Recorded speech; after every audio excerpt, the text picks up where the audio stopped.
ప్రశ్నోత్తరాల సమయాన్నే పెట్టలేదు. ఆ పెట్టిన సగం రోజులు కూడా మా ప్రశ్నలు 8వ ప్రశ్న 9వ ప్రశ్నగా పోస్ట్ చేయడం, ఆ ప్రశ్న రాకుండా చేయడం, చర్చకు రాకుండా చేయడం. అంటే ఎంత ప్రభుత్వం యొక్క డొల్లతనం, ప్రభుత్వం ఎంత భయపడతా ఉంది అనేది స్పష్టంగా అర్థమవుతుంది. ఇప్పుడు పనిచేసే ప్రభుత్వం అయితే సమాధానం ఉంటే ప్రశ్నల మీద చర్చించాలి కదా, ప్రభుత్వం ముందుకు రావాలి కదా. ప్రశ్నోత్తరాలే లేకుండా ఎత్తివేయడము, వచ్చిన ప్రశ్నలను చర్చకు రాకుండా చేయడం అంటేనే ప్రభుత్వం యొక్క డొల్లతనం, ప్రభుత్వం యొక్క వైఫల్యం చాలా స్పష్టంగా కనబడ్డది. ఏదైనా ఒక మంచి పబ్లిక్ ఇష్యూ మీద డిస్కషన్ జరిగితే శ్రీధర్ బాబు గారు ఏమంటాడు, లేచి ఎలియా మినిస్టరు, లేదండి షార్ట్ డిస్కషన్ పెడదాం. మూసీ మీద డిస్కషన్ వచ్చింది. మూసీ అంటే మీరు 10,000 గృహాలు కూలుస్తాము అంటున్నారు, 3,200 ఎకరాలు భూసేకరణ చేస్తామని గవర్నమెంటే గెజిట్ ఇచ్చింది. 10,000 గృహాలు అంటే 50,000 ప్రజల జీవన్మరణ సమస్య. 50,000 ప్రజలు కంటి మీద కునుకు లేకుండా, నిద్రాహారాలు లేకుండా ఉన్న ప్రజల గురించి మాట్లాడదామంటే షార్ట్ డిస్కషన్ పెడదామంటాడు. వస్తుందా షార్ట్ డిస్కషన్? ఒక్క షార్ట్ డిస్కషన్ అయినా పెట్టిందా?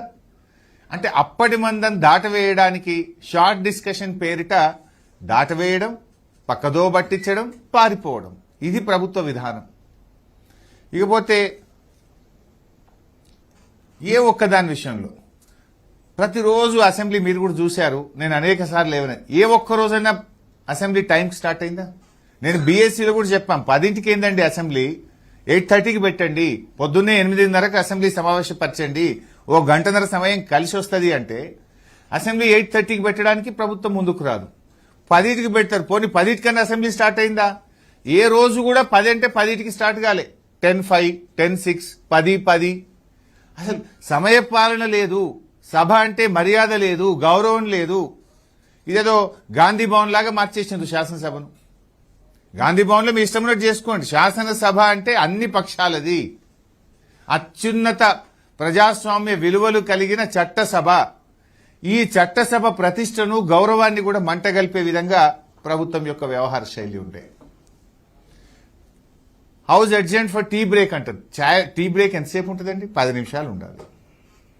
House adjourned for lunch break అంటారు. లంచ్ అంటూ అర్ధగంట 45 నిమిషాలు ఉండాలి. ముఖ్యమంత్రి ఢిల్లీకి వెళ్ళి వస్తున్నాడు అని 4 గంటలు మళ్ళీ సభను బెల్లే కొట్టరు. లేదు ఫైనాన్స్ మినిస్టర్ ప్రిపేర్ అవుతుండు, ప్రిపేర్ అయ్యి వస్తారా? అసెంబ్లీలో కూర్చొని ప్రిపేర్ అవుతారా? ఫైనాన్స్ మినిస్టర్ ప్రిపేర్ అవుతుండని టీ బ్రేక్ అంటారు, 3 గంటల దాకా మళ్ళీ బెల్లే కొట్టరు.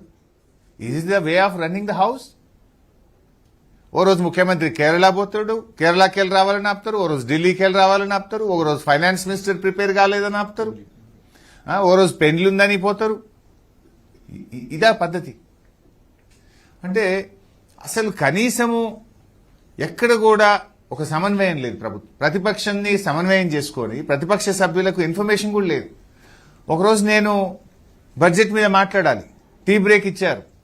12 o'clock టీ బ్రేక్ అన్నారు. ఇంకా 12:15కో 12:30కి స్టార్ట్ అయిద్దని అసెంబ్లీలో కూర్చుంటే 3:30కి బెల్లు కొట్టిండ్రు. అంటే 3:30 గంటలు ఎప్పుడు బెల్లు కొడతారని అన్నం తినకుండా కూర్చోవాలి. అంటే ఎంత సభ మర్యాదలను పూర్తిగా కాలరాసిండ్రు. There is no coordination at all. అంటే కావాలని లేట్ నైట్లు సభ నడిపితే సభ్యులు వెళ్ళిపోతారు, అటెన్షన్ డైవర్షన్ అవుతుంది, ఫోకస్ షిఫ్ట్ అవుతుంది అనేటువంటి ధోరణి. జనరల్గా శాసనసభ జరిగేటప్పుడు ప్రభుత్వ కార్యకలాపాలు పెట్టుకోరు. వీళ్ళు హౌస్ అడ్జెంట్ చేసి ఒక చెక్ ఇచ్చేది ఉందని చెక్ ఇవ్వడానికి 3:30 గంటలు అసెంబ్లీ వాయిదా వేసారు. ఒకరోజు ఎలక్ట్రిసిటీ చెక్ ఇవ్వాలని. Is it the way? అసలు సభ జరిగేటప్పుడే పెట్టుకోవద్దు. అత్యవసరమైతే పెట్టుకుంటే కూడా 5 నిమిషాలు 10 నిమిషాలు టీ బ్రేక్లో 10 నిమిషాలు పూర్తి చేసుకొని రావాలి. 3-3:30 గంటలు చెక్ ఇచ్చే పేరిట సభను వాయిదా వేసి విలువైనటువంటి సమయాన్ని వృధా చేసినారు. ప్రజా సమస్యలు చర్చకు రాకుండా సభను వాయిదా వేసుకొని గంటల తరబడి ఇవాళ సభా సమయాన్ని ఈ ప్రభుత్వం వృధా చేసింది. బిల్లులు గందరగోళం మధ్యనే బిల్లులు పాస్ చేసుకోవడం. ప్రధానమైన ప్రతిపక్షం బీఆర్ఎస్ పార్టీని 2 రోజులు సస్పెండ్ చేసి అనేక బిల్లులు, అనేక పద్దులను కూడా గెలటిన్ చేసి చర్చ లేకుండా పాస్ చేసుకున్నారు. కావాలనే ప్రధానమైనటువంటి ఇరిగేషన్ 2వ రోజు ఉంటే దాన్ని చివరి రోజు పెట్టి మమ్మల్ని సస్పెండ్ చేసి చర్చకు రాకుండా బిల్లు పాస్ చేసుకునే ప్రయత్నం చేసినారు. బిల్లులు కూడా మొదటి వారం రోజులు ఎక్కడ బిల్లులు తేలేదు. అన్ని బిల్లులు చివరి రోజు పెట్టి లాస్ట్ రోజే అప్రాప్రియేషన్, లాస్ట్ రోజే 10 బిల్లులు, లాస్ట్ రోజే అన్ని పద్దులు. అంటే మీ ఉద్దేశం ఏంది? చర్చ జరగొద్దు. అసెంబ్లీ ఓ వారం రోజులు ఎక్స్టెండ్ చేయండి అని అడిగాం, దానికి ప్రభుత్వం ముందుకు రాలేదు. అంటే అసెంబ్లీ పని దినాలు రోజు రోజుకు తగ్గిపోతా ఉన్నాయి. ఆ హేట్ స్పీచ్ బిల్లు తెచ్చి లాస్ట్లో పెట్టిండ్రు. అనేక విమర్శలు రావడంతో తోక ముడిచిన పరిస్థితి. మేము ఏదైనా ఇష్యూస్ ప్రజా సమస్యలు మేము ప్రస్తావిస్తే పద్దులున్నాయి కదండి, పద్దుల మీద మాట్లాడండి అంటారు. పద్దులుంటే మరి చర్చ జరిగిందా? పద్దులన్నీ లాస్ట్ రోజు పెట్టి గెలిటిన్ చేసుకొని పోతుంది. ఏదైనా పబ్లిక్ ఇష్యూ మూసీ మీద మాట్లాడినాము, ఉద్యోగస్తుల డిఏల గురించి, పిఆర్సీ గురించి మాట్లాడినాము, ఆర్టీసీని ప్రభుత్వ ఉద్యోగులుగా విలీనం చేసేటువంటి విషయం తెచ్చాము, ఆసరా పెన్షన్ 4,000కి ఎప్పుడు వేస్తారని అడిగాము, మహాలక్ష్మి 4,000 గురించి అడిగాము, 2,500 మహాలక్ష్మి కింద ఇస్తాం ఎప్పుడు ఇస్తారు అని అడిగాం. ఏది అడిగినా పద్దుల మీద మాట్లాడమంటారు. పద్దులేమో చర్చ జరగకుండా గెలిటిన్ చేసుకొని పారిపోతారు. ఇప్పుడు కేరళ ఎలక్షన్స్ ఉన్నాయి, మేము ఆడికి పోవాలి, 30 తారీఖు అసెంబ్లీ ఖతం. అంటే మీ కేరళ ఎలక్షన్ మీకు ముఖ్యం కావచ్చు, ఈ రాష్ట్ర ప్రజలకు రాష్ట్ర శాసనసభ ముఖ్యం. బీఆర్ఎస్ పార్టీకి ఈ రాష్ట్ర ప్రజలు మాకు ముఖ్యం, ప్రజా సమస్యలు మాకు ముఖ్యం. మీరు కేరళ ఎలక్షన్స్ ఉన్నాయని 30 తారీఖు అసెంబ్లీ బంద్ చేసి మొత్తం కేబినెట్ ఇవాళ కేరళకు, తమిళనాడుకు పోయింది. Is it the way? మీకు రాష్ట్రం ముఖ్యమా, రాష్ట్ర ప్రజలు ముఖ్యమా, ఈ శాసనసభ ప్రతిష్ట ముఖ్యమా, మీ కేరళ ఎలక్షన్స్ ముఖ్యమా? ఇలా సభలో అన్ని నాటకాలే. ఏది చర్చిద్దామన్నా అటెన్షన్ డైవర్షన్ పాలిటిక్స్. సభలో నాటకాలు జాలేయట, ఇంకా పోయి రవీంద్ర భారతిలో నాటకాలు వేసిండ్రు. అరే ఉన్న టైమే తక్కువ, సభలో మాట్లాడదాము అంటే లేలే గేమ్స్ ఉన్నాయి 4 గంటలకు అసెంబ్లీ ఖతం, నాటకాలు ఉన్నాయి 4 గంటలకు అసెంబ్లీ ఖతం. ఇవాళ సభలో చేసే నాటకాలు జాలేయటగా బయట పోయి నాటకాలు చేసిండ్రు. ఇలా బిజినెస్ కు సమయం సరిపోతలేదు, అసెంబ్లీ పని దినాలు పెంచండి అంటే పని దినాలు పెంచరు. 3 గంటలు 4 గంటలు సభను వాయిదా వేసుకొని చర్చ జరగనియ్యరు. ఇంకా ఇది చాలదన్నట్టు ఆటలు నాటకాలు. అంటే మీ సభా సమావేశాలు జరగకుండా మీ సరదాలు తీర్చుకోవడానికి సభను గాలికి వదిలేసిండ్రు. సభా సమయాన్ని వృధా చేసినటువంటి ప్రయత్నం చేస్తున్నారు. పొంగులేటి గారి అవినీతిని మేము సాక్ష్యాధారాలతో సహా బయట పెడితే ప్రజల దృష్టి మరల్చడానికి డైవర్షన్ పాలిటిక్స్. సభా సంఘం అడిగితే దానికి విలువే లేదు, ఏ సభా సంఘం పనికిరాదు. అంటే మీరు సభా సంఘంని తక్కువ చేయడం అంటే శాసనసభను తక్కువ చేయడం, అసెంబ్లీకి శాసనసభ్యులకు ఉన్న గౌరవాన్ని తగ్గించడం. శాసనసభా సంఘం అంటే ఏంటి? అన్ని పక్షాలతో, అన్ని రాజకీయ పార్టీల శాసనసభ్యులతో ఏర్పడేదే శాసనసభా సంఘం. అంటే మీరు శాసనసభ గౌరవాన్ని, సభ్యుల గౌరవాన్ని, ప్రతిష్టను తగ్గించే విధంగా సభా సంఘం వెయ్యము, సభా సంఘం దండగా అనే రీతిలో ప్రభుత్వం సమాధానం ఇస్తా ఉంది.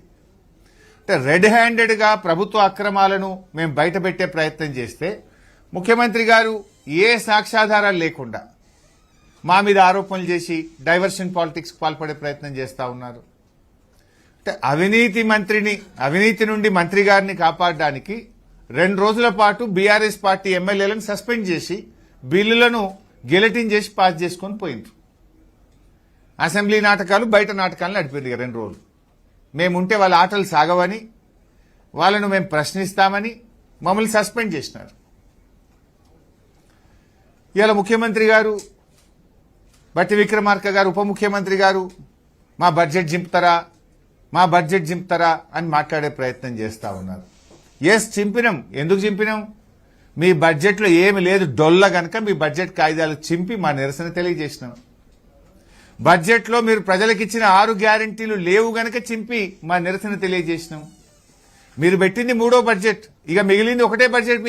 మీ ప్రభుత్వం గెలిచిన దాంట్లో 3.5 సంవత్సరాలు అయిపోతుంది ఈ బడ్జెట్తో. ఇక మిగిలేది ఒకటే బడ్జెట్.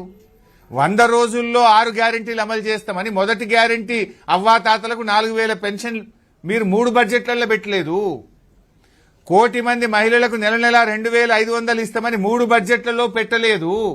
మహిళలకు మోసం, అవ్వాతాతలకు మోసం, రైతులకు మోసం, నిరుద్యోగులకు మోసం, విద్యార్థులకు మోసం, రాష్ట్ర ప్రజలందరినీ మీరు మోసపు చేసిండ్రు గనక మీ మోసాన్ని తెలియజెప్పడానికి బడ్జెట్ పుస్తకాలు చింపి నిరసన తెలియజేసినాం.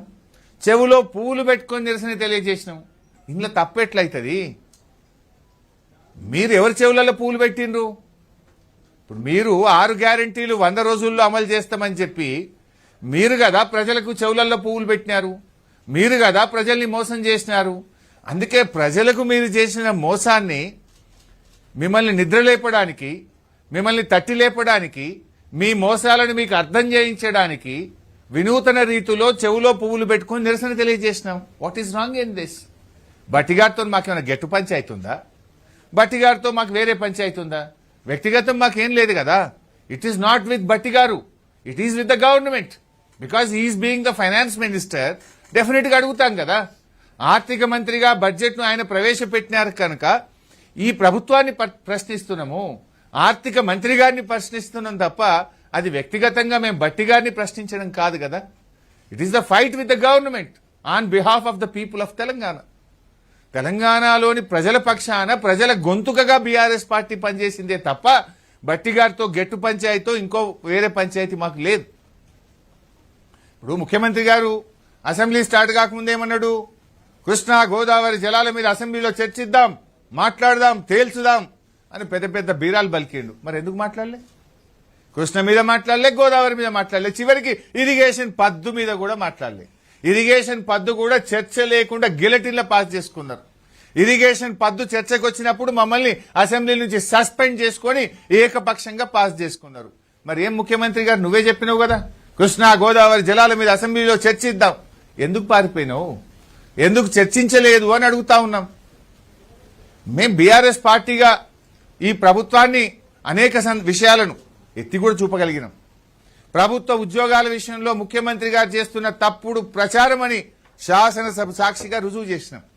మేం బీఆర్ఎస్ పార్టీ ఒక ప్రశ్న వేస్తే మా ప్రశ్నకు శాసనసభలోనే ప్రభుత్వం సమాధానం ఇచ్చింది.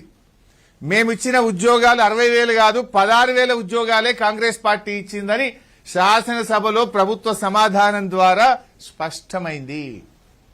అసెంబ్లీలో మేము అడిగినాం, ఈ ప్రభుత్వం వచ్చినాక నోటిఫికేషన్ ఇచ్చినాయి ఎన్ని, ఈ ప్రభుత్వం వచ్చినాక నోటిఫికేషన్ ఇచ్చిన ఉద్యోగాలు ఎన్ని అంటే 16,000 అని సభలో ప్రభుత్వమే సమాధానం ఇచ్చింది. అంటే ముఖ్యమంత్రి